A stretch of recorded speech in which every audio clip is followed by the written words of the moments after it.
Bonjour à toutes, bonjour à tous. Nous sommes le 15 janvier 2019. Aujourd'hui, beaucoup de choses. C'était énorme. Il y a plein de choses à dire. On va passer de la littérature à la société, à la politique, au macronisme.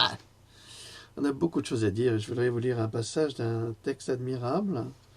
C'est une référence, dans l'histoire indienne. C'est quand même 1 milliard d'individus. Donc c'est un texte sacré, oui. C'est l'histoire des dieux d'Inde. C'est les épopées. C'est assez beau. C'est même très beau. Le sacre de Jadaméjaya. 2.1,40. Le conteur dit: tous les ministres alors, le voyant dans l'étreinte de ses anneaux, pâlirent et gémirent de désespoir. En entendant ce cri, les ministres s'enfuirent et virent s'élever dans l'azur cet animal fabuleux. Takasaka, le meilleur des serpents, comme traçant dans le ciel une traînée couleur de lotus, ils étaient écrasés de chagrin, ils abandonnèrent le palais en feu, embrasés par le venin du serpent. Ça m'a fait penser à Macron, tout ça. Eh oui, eh oui. Alors hier, je recevais le message d'une dame retraitée et gilet jaune, qui disait ceci. Bonjour Monsieur Gendroc, je suis Marie X, parce que je garde son anonymat, je préserve mes sources.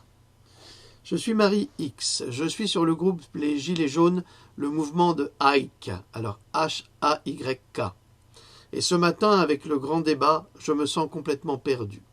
Ici, dans mon village de 900 habitants, nous ne voulons pas aller devant tout le monde raconter nos problèmes. Je pense que Macron ne respecte pas du tout les gens. Nous sommes à la retraite et tout le monde nous connaît. La mairie ne nous reçoit que deux jours par semaine, 3 parfois, et on est connu pour pourquoi faut-il aller faire nos revendications devant tout le monde? Qu'en pensez-vous? Pouvez-vous faire une vidéo pour nous donner votre avis et vos conseils? Que pensez-vous de ce grand débat? Nous pensons que c'est juste pour que M. Macron gagne du temps sur les gilets jaunes. Je n'ai pas confiance en Fly et Priscilla, qui nous ont complètement ignorés au départ. Je suis sur leur groupe, mais pas un message, rien du tout. Je ne sais pas comment Fly peut parler sur ses vidéos live, qu'il est une grande famille. Ça, mon cher Fly, c'est à vous de répondre, parce que les gens sont déçus. Mais quelle grande famille! Les retraités sont en attente comme nous. Il a fallu que je cherche par mes propres moyens, car je ne peux pas aller sur les QG. Il y a un manque total de communication, les gilets jaunes se battent entre eux, ils veulent tous leur place, et ils disent qu'ils sont seulement citoyens. On n'arrive plus à suivre avec tout ce chamboulement. Moi, je trouve que ça a des allures de parti socialiste ou quelque chose dans le genre, et ça m'effraie un peu. Merci Monsieur Gendroc, si vous pouvez nous éclairer sur une vidéo, c'est des compliments, pour tout ce que vous faites. J'ai 69 ans et une retraite de 634 € par mois. Moi, je ne veux pas de ce grand débat, qu'en pensez-vous? Merci d'avance, bien cordialement, Madame Marie X. Alors, je vais y venir après, au grand débat. Bonjour Monsieur Gendroc, enfin bonsoir, pardon, là c'était le matin, j'ai répondu, là elle me dit bonsoir.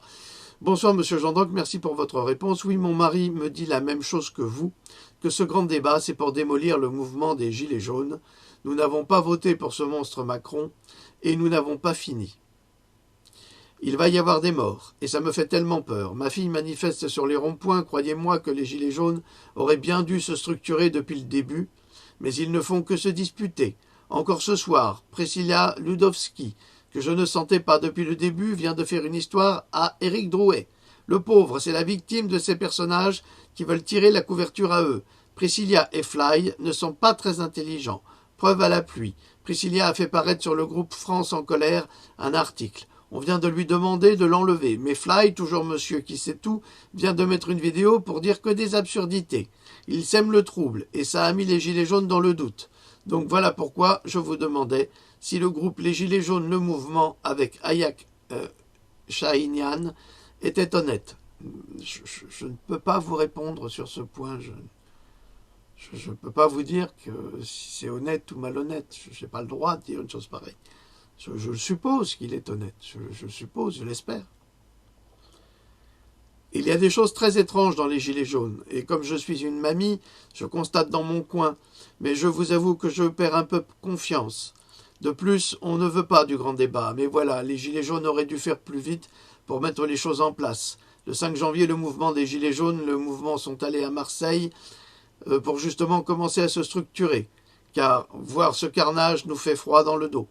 Vivement que quelque chose se passe pour arriver à une bonne solution et réussir à pousser Macron à dissoudre une assemblée immense. Un immense merci, bien cordialement, Marie X. Eh bien, il me semble que j'avais dit dès le départ qu'il fallait non seulement se structurer, mais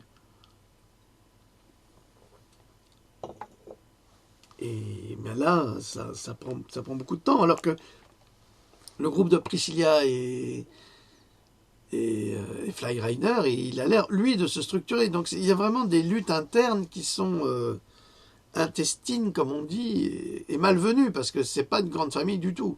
Et c'est très dommage. C'est très très dommage. Mais ça m'étonne pas du tout. Il y a beaucoup d'ego là-dedans, et tout le monde veut briller. C'est un petit peu les is no good, hein. On veut être calife à la place du calife. Alors, vous avez remarqué, comme moi, que la semaine dernière, les gitans, ils étaient chauds bouillants. Hein. Comme ça. On va bouffer des Macron, on va bouffer des flics, tu vas voir. Vous avez tué des nôtres, et on est écrasé, on va se venger. Et bien moi, j'avais pris la défense des gens du voyage, hein, en disant surtout, n'y allez pas armés, comme vous le prétendez, n'y allez pas. N'y allez pas armés, parce que sinon, c'est la guerre civile. Et on les entendait dire, ouvrez les guillemets, si vous voulez la révolution, prenez ce garçon-là, on vous fera une guerre, tous, dans toute la France, et à tout le peuple gitan de la France. Il faut qu'on se rejoigne le samedi prochain, et on va voir si on va pas casser, nous. Fermez les guillemets. Ouvrez les guillemets.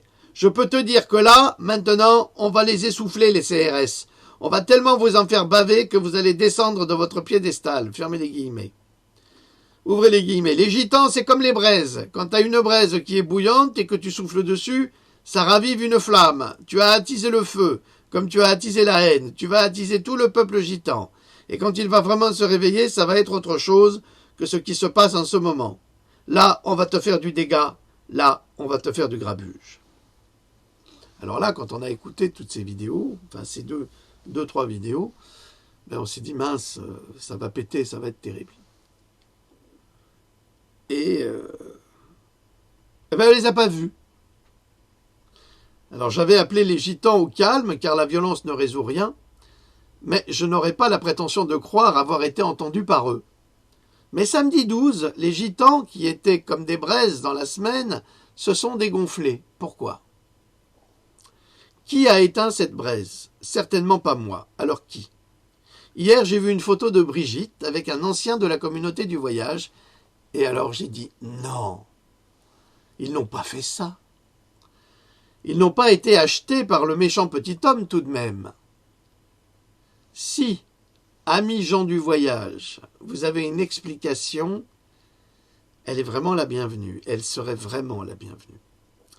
À présent, BFM ne comprend pas la détestation qu'elle reçoit des Français. C'est vrai qu'hier, il y avait un petit journaliste du genre l'imbécile qui avait dit lors des premières manifestations sur les Champs-Élysées que c'était les manifestants qui avaient retiré tous les pavés de l'avenue des Champs-Élysées, tu sais.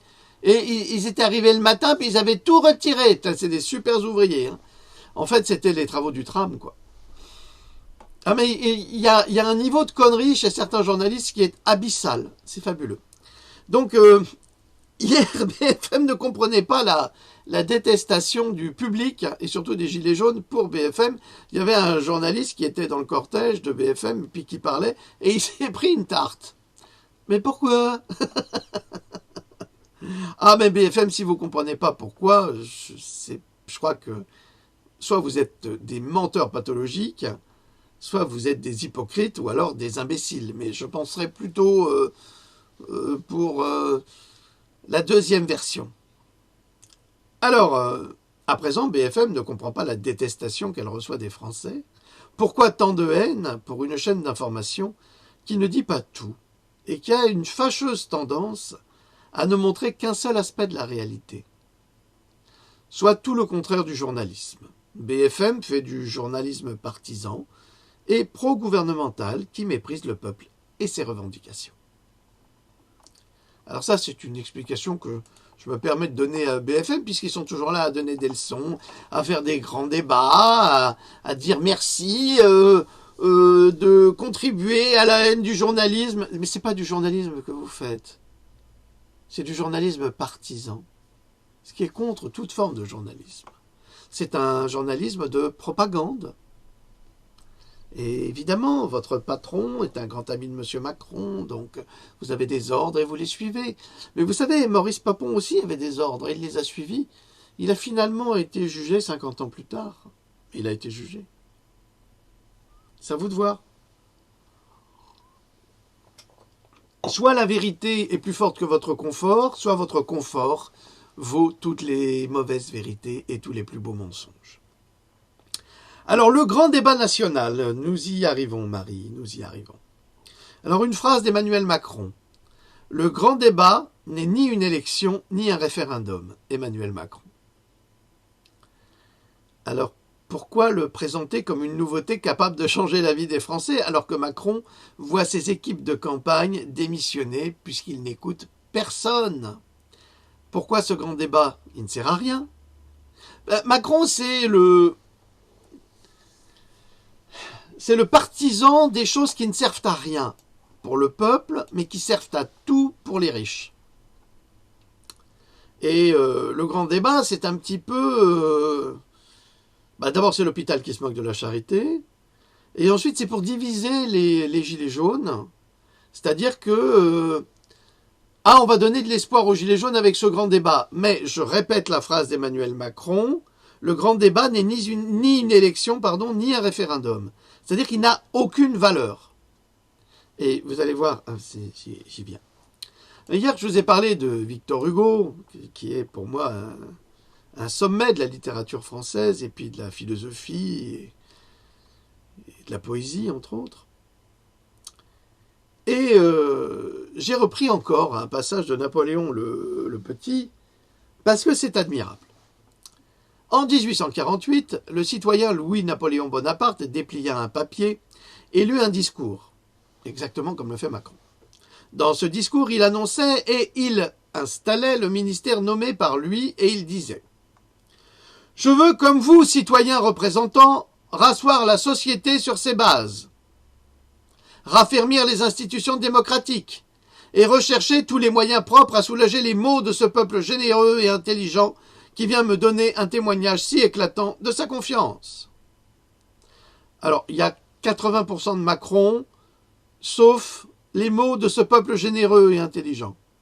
Pour Macron, c'est les mots de ce peuple feignant et paresseux, et bon à rien, et mauvais à tout. Ça, c'est Macron. Le type, il a jamais bossé de sa vie, il a toujours eu du piston, et... il aime bien le piston, je crois aussi. Et il se permet de juger les Français qui bossent depuis l'âge de 14 ou 16 ans. Non mais il se prend pour qui, ce type? Alors, il remerciait son prédécesseur au pouvoir exécutif, le même qui put dire plus tard ces belles paroles « Je ne suis pas tombé du pouvoir, j'en suis descendu », et il le glorifiait en ces termes, ouvrez les guillemets, « La nouvelle administration, en entrant aux affaires, doit remercier celle qui l'a précédée des efforts qu'elle a faits pour transmettre le pouvoir intact pour maintenir la tranquillité publique. La conduite de l'honorable général Gavaignac a été digne de la loyauté de son caractère et de ce sentiment du devoir qui est la première qualité du chef de l'État. L'Assemblée applaudit à ces paroles. Mais ce qui frappa tous les esprits, et ce qui se grava profondément dans toutes les mémoires, ce qui eut un écho dans toutes les consciences loyales, ce fut la déclaration toute spontanée, nous le répétons, pour laquelle il commença « Les suffrages de la nation et le serment que je viens de prêter commandent ma conduite future. Mon devoir est tracé, je le remplirai en homme d'honneur. » Ce n'est pas le cas de Macron. Je verrai des ennemis de la patrie dans tous ceux qui tenteraient de changer par des voies illégales ce que la France entière a établi. Ça, c'est Macron. Je vous assure que ces directeurs de la communication, ils ont pompé Victor Hugo pour le faire parler. C'est pour ça qu'il attend d'emphase. Ils ont tout pompé chez Victor Hugo. C'est vraiment des crapules de bénitier fendu. Quand il eut fini de parler, l'Assemblée constituante se leva et poussa d'une seule voix un grand cri « Vive la République !» C'est ce que disait Macron quand il était fou, là, quand il faisait sa campagne. « Vive la République! Vive la France !» Il est complètement fou. C'était pareil. Louis-Napoléon Bonaparte descendit de la tribune, alla droit au général Cavaignac et lui tendit la main. Le général hésita quelques instants à accepter ce serment de main. C'est un double sens, serment et serment. La Constitution à laquelle Louis-Napoléon Bonaparte prêta serment le 20 décembre 1848 à la face de Dieu et des hommes contenait, entre autres articles, ceci. Article 36. Les représentants du peuple sont inviolables. C'est ce que veut Macron.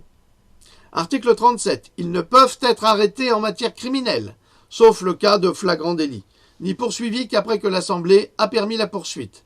Donc protection totale des hommes d'État. Article 68. Toute mesure par laquelle le président de la République dissout l'Assemblée nationale, la proroge ou met obstacle à l'exercice de son mandat est un crime de haute trahison. Et ça n'existe plus, la trahison. Depuis Sarkozy, il a fait supprimer ça. Donc on ne peut plus accuser de haute trahison le président qui va dissoudre l'Assemblée nationale ou la proroger ou qui met obstacle à l'exercice de son mandat. C'est un crime de haute trahison. Eh ben non, ça n'existe plus depuis Nicolas Sarkozy. Vous voyez, c'est vachement intéressant l'histoire. Par ce seul fait, le président est déchu de ses fonctions. Les citoyens sont tenus de lui refuser obéissance. Le pouvoir exécutif passe de plein droit à l'Assemblée nationale. Les juges de la haute cour se réunissent immédiatement à peine de forfaiture. Ils convoquent les jurés dans le lieu qu'ils désignent pour procéder au jugement du président et de ses complices. Ils nomment eux-mêmes les magistrats chargés de remplir les fonctions du ministère public. Eh bien, citoyens, c'est ce que vous voudriez. Excusez-moi. Citoyen gilet jaune. Oh, mais c'est pas vrai, là, je commence à avoir une extinction de voix. Je vais appeler Louloute. Je vais lui dire, tu vas me préparer dans mon miel. Je vais lui dire, Louloute, il faut me préparer mon miel. Vas-y. Yallah, yallah, que ça saute. Et que ça saute. Et que ça saute. Arriba. Et voilà comment on fait. Voilà comment on fait rire les femmes. Allez, un peu d'humour. Alors, ce que vous attendez, vous, citoyens, c'est de le faire juger. Mais vous ne pouvez pas le faire juger parce que Nicolas Sarkozy, qui avait bien arrangé son coup, s'est débrouillé pour, justement, ne pas faire condamner le président pour haute trahison. C'est ça la démocratie. Alors, moins de 3 ans après cette journée mémorable, le 2 décembre 1851, au lever du jour, on put lire à tous les coins de rue de Paris l'affiche que voici. Au nom du peuple français, le président de la République décrète. Article 1er. L'Assemblée nationale est dissoute. Alors qu'il avait juré précédemment que ce n'était pas le cas. Ça me fait tellement penser à M. Macron. C'est tellement lui. Article 2. Le suffrage universel est rétabli. La loi du 31 mai est abrogée. Article 3. Le peuple français est convoqué dans ses comices. Article 4. L'état de siège est décrété dans toute l'étendue de la première division militaire. C'est exactement ce qu'il voudrait faire. Article 5. Le Conseil d'État est dissous. À dégager. Article 6. Le ministre de l'Intérieur est chargé de l'exécution du présent décret. Alors, le ministre de l'Intérieur, c'est Castaner. Alors, lui, c'est envoyer des flics. Quand il y a du bleu, on se pousse, on s'écarte. Sinon, on s'écrase. Voilà. Fait au palais de l'Élysée le 2 décembre 1851, Louis-Napoléon Bonaparte. En même temps, Paris apprit que 15 représentants du peuple inviolables avaient été arrêtés chez eux dans la nuit par ordre de Louis-Napoléon Bonaparte. Victor Hugo, Napoléon le Petit. Je vous assure, vous lisez ça, mais vous tombez des nues tellement c'est proche de ce que nous vivons. Alors, ce grand débat, qu'est-ce que cette nouvelle trouvaille de fourbe pour endormir les Français? Alors là, je l'ai trouvé sur le site du gouvernement, rendons à César ce qui appartient à César. À l'initiative du président de la République, le gouvernement engage un grand débat national sur 4 thèmes qui couvrent des grands enjeux de la nation. La fiscalité et les dépenses publiques, ça, il est bien placé, hein. L'organisation de l'État, des services publics, la transition écologique, la démocratie et la citoyenneté. Fermez les guillemets. On réouvre les guillemets. Chacun peut organiser un débat, que ce soit à l'échelle de quartier, du village ou de la région. Bah oui, vous pouvez faire ça chez vous entre copains. Hein. Vous n'avez pas besoin de lui. Hein. Les mecs qui sont vachement intelligents. Afin de recueillir au mieux la parole citoyenne sur le terrain. La mission du grand débat national propose des kits d'organisation. Des kits d'organisation. Et James Bond. Et des présentations des thématiques pour la tenue des débats et des stands. Ça y est, ils ont déjà tout prévu. T'as pas le droit de sortir des cadres. En parallèle, tous les citoyens pourront contribuer en ligne sur une plateforme numérique dédiée qui permettra de déposer des contributions. Mais t'as raison. Enfin, des conférences de citoyens tirées au sort seront mises en place dans chaque région pour échanger sur les analyses et propositions issues des différents débats. Fermez les guillemets. Donc, ce grand débat valide par principe, puisqu'il est écrit déposer des contributions, enfin des conférences de citoyens tirées au sort seront mises en place dans chaque région pour échanger sur les analyses et propositions issues des différents débats. Donc, les manifestations des Gilets jaunes peuvent s'intégrer dans ce grand déballage ou ce bon débarras national pour dire à ce petit monsieur Macron que sa politique et ses fausses idées, on n'en veut pas puisque tout a déjà été décidé à l'avance. Il est permis de reprendre son bien partout où on le trouve, disait Molière. Alors que la France est assassinée par ses mauvais tours, alors que Macron l'a fait mourir par ses leçons hors saison qui nous assaisonnent pour obéir à un plan décidé bien avant lui, après le traité de Marrakech, celui d'Aix-la-Chapelle, il n'en a pas fini de nous vendre au maître de l'agenda 21. C'est pour ça qu'il ne peut même pas être jugé comme traître, parce que son copain Sarkozy s'est débrouillé pour que ça n'arrive jamais. Loin d'être le consolateur, il est l'exécuteur des désirs Bilderberg de Soros ou de la France, de la franc-macronnerie, pédophile et criminelle. Il est celui qui trouve quelques inventions, qui forge quelques machines pour nous plonger dans la peine et nous achever, alors épuisés par ces pièges tendus avec tant de fourberie. À vous dire la vérité, il y a peu de choses qui me soient impossibles, quand je m'en veux mêler.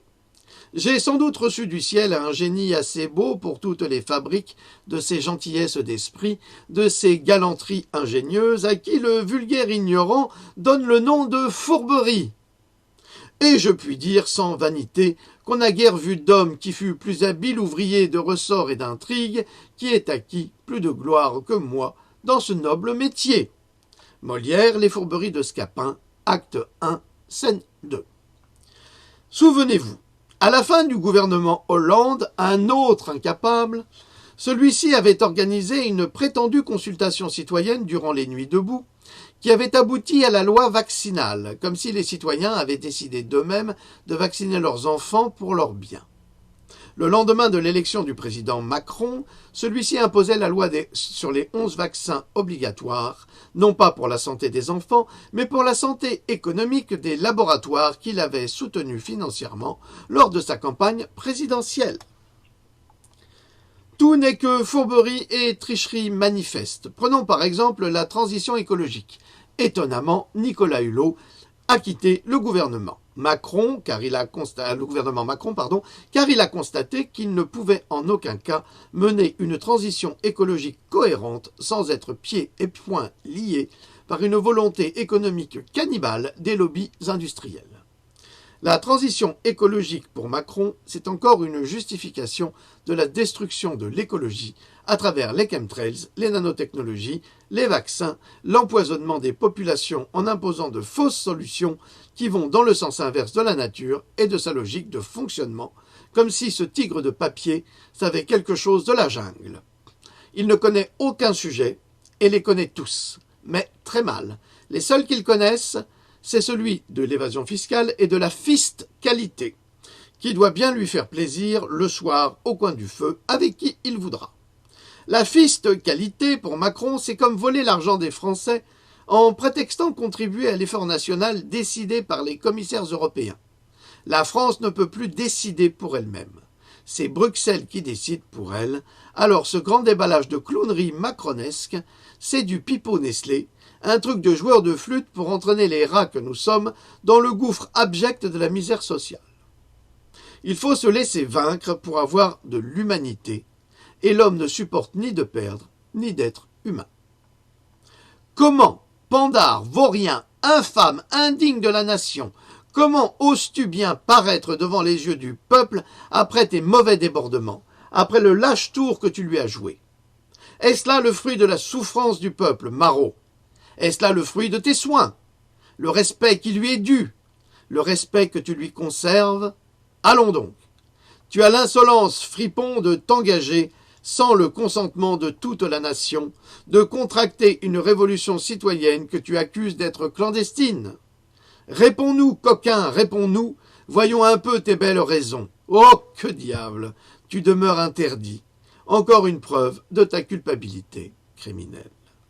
Librement inspiré des fourberies de Scapin de M. Molière. Voilà pour le petit texte d'aujourd'hui, qui était très complet.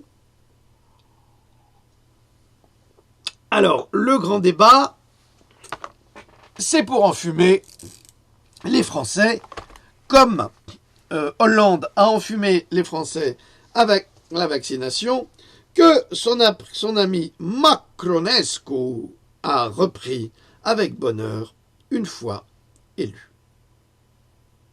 Sans perdre de temps. Et comme vous le savez, j'écris des livres sur la vaccination, justement, sur la vaccination, où j'explique ce que c'est que la vaccination. Le crime de la vaccination. Évidemment, avec des sources scientifiques, bien entendu.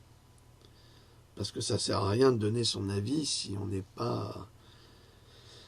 pas soutenu par la science. Mais ceux qui me connaissent savent qu'il y a plusieurs sciences. Il y a la science des lobbies, et puis il y a la science véritable. Et cette science véritable, elle n'a pas beaucoup droit au chapitre. Alors tout ça, c'est pour vous montrer que les Gilets jaunes, c'est un mouvement international. Alors ton grand débat, Macron, tu sais où tu peux te le carrer. Voilà. On continue. Là, c'est une vidéo très intéressante. Si elle veut bien démarrer. Mais pourquoi j'ai pas de son? Mais c'est quoi ça? Eh ben alors? Mets-moi du son. C'est quoi cet appareil?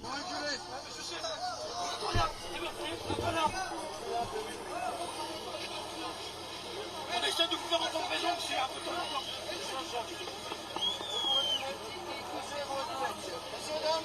mais merde, ce sont des pères de famille, peut-être la plupart d'entre eux là-dedans, qui comprennent un petit peu, nos enfants, il y a une question de mort pour la liberté et l'égalité dans ce pays-là. La guerre, c'est... Mais on est... Moi, je suis un gamin d'après-guerre. J'ai vu mes parents, j'ai vu... Ils ont tribu pour y arriver. Moi, j'ai rien demandé à personne. Je bosse. Mais aujourd'hui, on prend tout. À cause de ces putains de fumiers qui nous gouvernent. Des escrocs, des bandits. Castaner, c'est un assassin. C'est un ancien bandit. Mais pour autant, avec un mec comme ça, merci. L'autre là, le Philippe, c'est un truand fini, le Philippe. C'est un truand. Un maire qui doit... qui a pris des entreprises en l'air sous le Havre. On ne même pas de Macron. Là où c'est hors norme. Hors norme. On veut vivre, seulement on vit. Moi je travaille du boulot le samedi, je viens là pour vous emmerder. Que vous réagissez. Bon, ça s'est arrêté. C'est la colère d'un citoyen qui est justifié et qui s'adresse au CRS. Bah, ça s'est arrêté, ça s'est bien arrêté. J'ai ma machine et c'est arrêté. On veut des casseurs, on veut bien les trois quarts des gens. Bon, il dit que des vérités, ce monsieur. Hein. Il dit ici, c'est pas des casseurs. Les trois quarts des gens ici sont pacifistes. Ils sont non violents. Donc c'est un ras-le-bol général de la part de ce brave homme qui est l'image même des citoyens français. Qui, alors, il confie, ça ne marche plus, hein. Il confie même que, est-ce que celle-là, elle va marcher? On en a marre. Oui, on dirait. Allez, j'ai des problèmes de matériel. Excusez-moi. Allez. Les trois quarts des gens qui sont blessés, c'est même pas des casseurs, bordel de merde. Arrêtez, bon Dieu. Mettez-vous avec le peuple. Comprenez un petit peu. Mais vous avez des conséquences sur la conscience. Imaginez sur vos enfants. Imaginez. Merde de bordel. Je suis un homme libre, bon Dieu. Mes grands-parents sont battus. Mon grand-père a fait la guerre des prisonniers. Le mien aussi, hein, je signale. Hein. Mais la vérité, c'est pour ça. Mais qu'ils soient avec nous. C'est des êtres humains, mais qu'ils soient avec nous, mon Dieu. Avec le peuple. Qu'ils sortent. Mais moi, je travaille pas. Quand il y a un mec, j'ai travaillé en entreprise. Quand il y a quelqu'un qui ne plaisait pas, je partais. Voilà. Le métier. Mais il y a plein de métiers. Moi, j'étais carte commerciale. J'ai très bien ma vie. Aujourd'hui, je suis artisan, je ne gagne même plus. Et moi, je travaille, je sais ce que c'est que le travail. Voilà, aujourd'hui, je suis artisan, je la gagne même plus.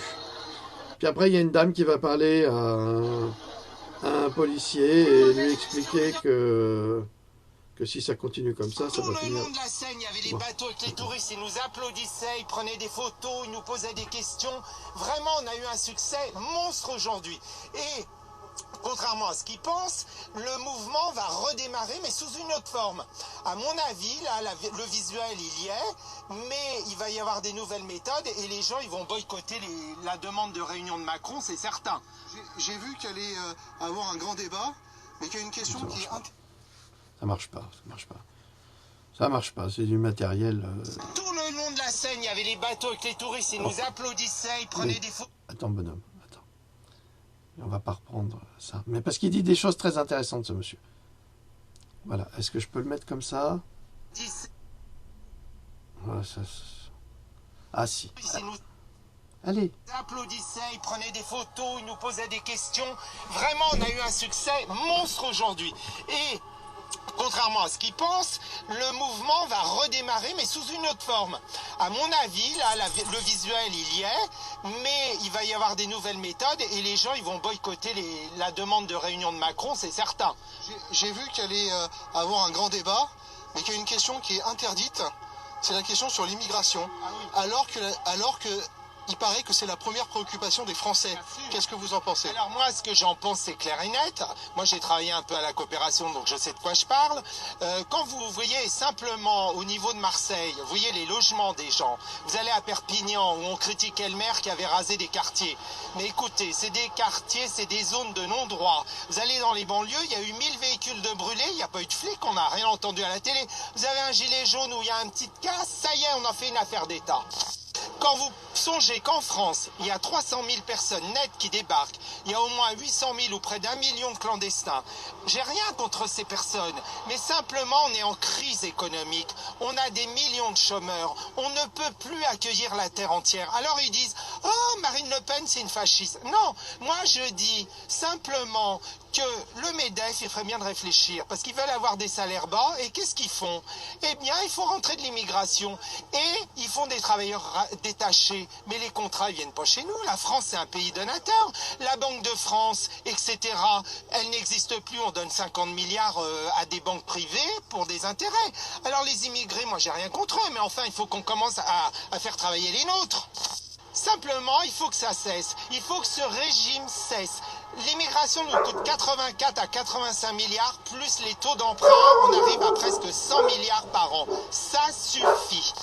Moi, je sais que sans patrie, pas de famille, pas d'amis et pas dans le désordre. Schengen, vous fermez votre porte, vous, quand vous allez dans la rue, vous fermez la porte de votre maison, vous fermez la porte de votre voiture. Alors pourquoi la France, elle doit ouvrir tout rang? Non, moi je suis pour une Europe des nations, on fait des accords multilatéraux, bilatéraux, et ça marchera très très bien. Simplement, ils ont les trouilles parce que ces gens-là, ils sont en train de dépecer la France via l'Europe. 3%, mais mon cul 3%, qu'est-ce que ça veut dire 3%? Pour mettre ici les gens dans la rue à souffrir. Vous avez vu les charges fixes, vous avez vu toutes les privatisations, les autoroutes, c'était pour nous, Villepin, mais qu'est-ce qu'il a fait? Il faut renationaliser. Vous avez vu EDF, le scandale des compteurs Linky où tout pète, on paye le double, on nous espionne jusque dans notre baraque, ils sont en train de nous filtrer, mais ils disent « Ah, vous avez vu en Chine, ils sont contrôlés avec tant de pixels. » Mais ici, c'est pire, c'est pas Poutine le dictateur. Ici, la dictature, c'est une autre forme. La finance, c'est le vrai fascisme. Le fascisme de la finance. Mais monsieur, c'est ça, c'est pas Marine Le Pen. C'est pas Dupont-Aignan. Mais qu'ils arrêtent. Il n'y a plus de droite, plus de gauche. Mélenchon, il peut se torcher le cul, excusez-moi. Parce que Mélenchon, c'est un leurre. C'est un copain de Macron. C'est la même famille. C'est la judéo-franc-maçon. Voilà la vérité. Mais on se croit où dans ce pays? Mais qu'ils sachent bien que les Français, ils ont une âme. Ils aiment leur pays. Et ils se battront jusqu'à la mort. Et je peux vous dire qu'au mois de mai, si Macron n'a pas dégagé, il peut être certain que l'Europe, c'est fini. Et il ne sera pas président de l'Europe. Parce que son but, c'était pas d'être président de la France. C'était d'être le plus jeune président, le premier de l'Europe des 27. Eh bien là, il va se faire foutre avec sa pouffe. Ouais. Bravo, monsieur, pour votre courage. Tout le long de la Seine, il y avait les bateaux. Bravo pour votre courage et votre logique imparable. Voilà, Vox Populi, hein. La voix du peuple.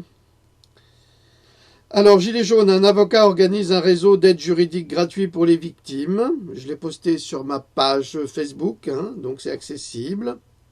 Je vous montre encore... on nous parle de violence des Gilets jaunes qui sont épouvantables et tout ça. Mais moi, je vous montre ça aussi. Chacun se fera son opinion. Ah oui, ça c'est bien. C'est quelqu'un qui veut déposer plainte contre un police qui a appelé au meurtre. Ah ouais. Bah, il y en a un, oui, qui est reconnu, ouais. Reconnu, ouais. C'est connerie, mais ouais. Mais du coup, je voulais voir si on pouvait faire quelque chose. Bah, ça me paraît compliqué. Pourquoi? Pas compliqué. Pourquoi ça vous paraît compliqué? De porter plainte contre ce monsieur-là? Pourquoi? Déposer plainte pourquoi? Qu'est-ce qu'il a fait? Bah, il a demandé à tirer à balles réelles sur les gilets jaunes. Je pense que c'est suffisant, c'est une incitation à la haine et une incitation au meurtre. Moi, je vous conseille de faire un courrier directement au procureur de la République à ce moment-là. C'est une manière Et pourquoi vous pouvez prendre ma plainte? C'est une plainte. Il y a des faits qui sont... Vous en foutez? Ouais. Ah, vous en foutez carrément? Ça doit être ça. Je pense. En plus, ça fait rire vos collègues derrière, c'est cool. Et voilà. Voilà, c'est le soutien de corps. On aurait eu les mêmes pendant l'occupation, ça n'aurait rien changé. Voilà, le soutien de corps, c'est-à-dire que ces gens-là sont payés avec nos impôts, oui. Ils sont payés pour être à notre service, et en fait, non. Alors, bonne nouvelle, Sud-Ouest FR publie Bordeaux, Arcachon, Langon, La Réole, mouvement en grève dans plusieurs centres d'impôts. Voilà. Et là, je m'adresse à à Paul, notre ami Paul, Pôle emploi. Au lieu de chercher les chômeurs pour ton copain Macron, pour ton patron Macron, qui n'est pas ton patron, parce que ton employeur, c'est le citoyen et c'est le demandeur d'emploi, au lieu d'essayer de virer les demandeurs d'emploi qui touchent des allocations de 480 € parce qu'ils sont au RSA et qu'il n'y a pas de boulot pour eux, comme mon ami qui a 60 ans et qui a reçu sa lettre aujourd'hui, ce matin, qui lui dit « comme vous n'avez pas fait suffisamment de recherche, on va vous radier ». Vous êtes vraiment une bande d'ordures. Ah, il n'y a pas d'autre mot.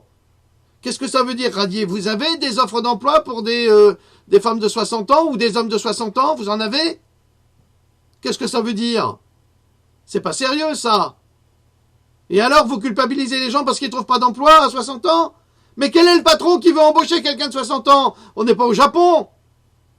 Et vous savez pourquoi au Japon on les garde? On les garde même jusqu'à 80 si on peut. Et même eux, ils veulent pas partir à la retraite. Et ben vous savez pourquoi? Parce qu'ils ont de l'expérience, et qu'ils ont des connaissances, et qu'ils ont de la sagesse, et qu'ils font gagner de l'argent à l'entreprise. Alors qu'en France, qu'est-ce qu'on fait? Avec les Macron, on licencie. Allez, tu m'en licencies 10 000. C'est bon, ça va permettre à nos actionnaires de gagner pas mal de pognon. Et puis après, on va même pas les indemniser, puisqu'on va dire qu'ils cherchent pas de boulot. C'est normal, il y en a pas. Alors la résistance civile, hein, à Pôle emploi, c'est ça aussi, c'est aider vos frères citoyens. Vous aussi, vous serez jugés, comme les autres. Mais quelle honte! Et ça, là, pour cette ANPE, c'est la ANPE de Lille, mais c'est dans toute la France. Alors moi, je lance un appel ici, hein, je lance un appel sur cette chaîne. S'il y a des gens qui sont licenciés, il faut vous regrouper. Il faut vous regrouper et vous porter plainte. Parce que c'est du harcèlement moral, sans justificatif. Je vous l'ai déjà dit, dans les pays nordiques, c'est l'agence pour l'emploi qui s'acharne pour trouver un emploi pour le demandeur d'emploi. Et dans les 4 mois, dans les 6 mois, parce qu'ils savent qu'après, il est déclassé. En France, personne ne fait rien. À la NPE, ils foutent rien. Ils foutent rien. Juste là pour persécuter et harceler moralement les gens. C'est un scandale absolu. C'est du macronisme à outrance. C'est une honte. Une honte. Macron, t'es un voyou. Alors si les impôts font grève, qu'est-ce que vous attendez, vous, à la NPE? Qu'est-ce que vous attendez? Hein? Pas à la NPE, à Paul, chez Popol. Comment il va ton Popol? Alors là, oui. J'ai trouvé une chose là, parce que j'en avais marre de lire les crétins de trolls qui me disent « Oui, Victor Hugo, il est franc-maçon. » Eh ben non, il n'est pas franc-maçon. Eh ben je vais vous le prouver. Eh ben ouais. On le mentionne comme franc-maçon alors que Victor Hugo n'a jamais fait partie de ce mouvement. Il refusa, ayant d'assez mauvais souvenirs de son père, le général Léopold Hugo, qui lui faisait partie de la franc-maçonnerie. Bande de crétins, incultes. Alors qu'il est élu député républicain, les francs-maçons proposent de l'affilier dans leur loge, mais Hugo refuse poliment. À mesure que sa légende grandit par les échos de ses écrits, les francs-maçons se persuadent qu'il est l'un des leurs. Voilà, ils se l'attribuent. Ah ben, t'es le fils d'un franc-maçon, donc t'es franc-maçon. Mais moi, je veux pas être franc-maçon. Mais si, puis c'est le fils d'un franc-maçon, t'es avec nous. Eh ben non. Alors, les travailleurs de la mer, dont le héros est un franc-maçon, consacrent cette certitude. Pourtant, Hugo les côtoie, mais sans jamais en faire partie. En 1885, parmi les 3 millions de personnes participant à ses funérailles nationales, toutes les obédiences maçonniques, dignitaires en tête et étendards maçonniques au vent, suivaient le cercueil d'un homme devenu franc-maçon malgré lui. Eh ben moi non plus, je suis pas franc-maçon et je veux pas être des francs-maçons. Vous avez compris? De nos jours encore, dans l'esprit maçonnique, Hugo est l'un des leurs, la notoriété du grand homme oblige. Nous sommes loin, très loin de ses volontés, le corbillard des pauvres et le souhait d'être enterré auprès des siens. Eh oui, parce que Hugo, c'était un homme qui aimait les pauvres et qui les défendait avec acharnement. Alors cela, vous pouvez le retrouver sur la page des les poésies d'Anagalis. C'est très très beau, c'est très bien écrit, c'est un petit moment de culture extrêmement agréable. Et je vous remercie d'y aller y jeter un coup d'œil. Alors, hier, j'ai parlé des policiers qui auraient renversé 5 personnes à Strasbourg, c'est quel cas. J'ai posté sur ma page la vidéo. Bon, tout ce qu'on voit, c'est la police qui roule à toute vitesse dans, je crois que c'est rue du 22 novembre ou rue des Grandes Arcades, je sais pas, j'ai pas eu le temps de voir bien où c'était exactement dans la ville. Mais on voit pas parce que le gars il court et puis je sais pas, il fait des signes de la main avec son portable, donc on voit pas très bien. Mais néanmoins, on entend tous les témoins qui hurlent qu'ils ont écrasé 5 personnes. Alors, Macron, dans ton grand débat, t'as des justificatifs? Castaner. Alors, le traité d'Aix-la-Chapelle, nouvelle trahison de la nation, je vous encourage à aller le voir, je vous en ai parlé là, brièvement, pendant cette capsule. C'est vraiment l'abandon total de la nation française à une Europe qui n'en vaut pas la peine. Ah, il faut vraiment faire un Frexit. Frexit, il faut que tout le monde fasse un exit général. Ça vous excite, hein? Bon, allez, on va arrêter là, 46 minutes, ça suffit. J'ai plus rien à dire, puis il faut que je m'occupe de Louloute. Il faut que je lui fasse des courriers. Ah ouais, chacun son boulot, hein. C'est normal. Moi, c'est les courriers. Elle, c'est les tartes. Au four. Il n'y a pas de violence dans cette maison. Jamais. Est-ce que tu peux confirmer? Comment? Il n'y a pas de violence dans cette maison. Tu peux confirmer? Ah, non. Il n'y en a que de l'amour. Voilà. Alors, j'ai eu de la chance, elle aurait pu me coincer en disant « Ah si, il y en a! J'en ai pris !» Alors là, je l'avais dans l'os. J'ai tremblé une seconde, mais pas longtemps. J'ai confiance. Attends, bon, je vais lui couper le sifflet, sinon elle pourrait se rétracter. Ça y est, elle se rétracte. Bon, allez, sur cette note d'humour, Loulou, tu dis au revoir à nos amis. Au revoir tout le monde, bon courage à vous. Merci. Et je vous salue et je vous dis peut-être demain s'il y a de l'info. Sinon, je voudrais bien recommencer à travailler parce que là, c'est épuisant. Allez, salut à tous.